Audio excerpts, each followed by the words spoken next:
Hello, family. I thought I would just quickly come and have a short discussion on my topic with you before I continue my day. So, I believe last time I ended with when my husband got into UK and there was a lockdown. When he came, he was fine. But by the following morning, we realized that his eye had gone yellowish, a bit of yellowish color. So we decided, okay, let's take him to the hospital. So I went with him and it was COVID. So we had to call and they said, okay, if the eye is yellow, then I should bring him. So I took him. The doctor looked at him and said, no, he needs to be booked into a proper hospital for admission for them to look at all that is going on with him. You know, the normal that they do.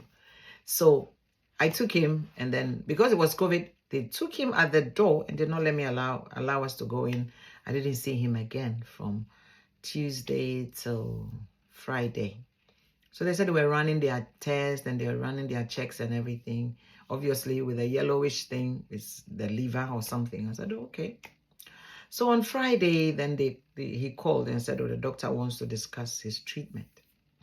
So it was there that he was told that he has cancer of the liver, and it was a shocking news. So me, in my normal curious self, I asked the doctor, so what is the next step? What is the treatment? And then he said, I'm sorry, there's nothing we can do. Nothing you can do? Why? Then he said, oh, it's stage 4 and it's end of life. That was when I knew that if God doesn't hold you together, your life will go nowhere. End of life, doctor. So I mustered the courage and I asked him, so how long has he got to live? Then he said, I'll be surprised if your husband lived past 3 weeks. All this while, this man never said anything. All he said was, wow. That was all he said. So I was the one asking questions. And they said, as it stands, they will have to take him to the hospice. I said, no, my husband is not going to hospice. I'm bringing him home.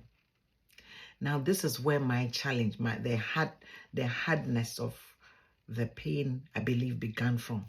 Because I was told by the consultant I should come for him.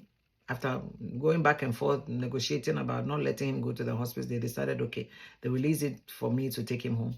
But then they said, you cannot be emotional around him. In other words, you can't cry. Hey.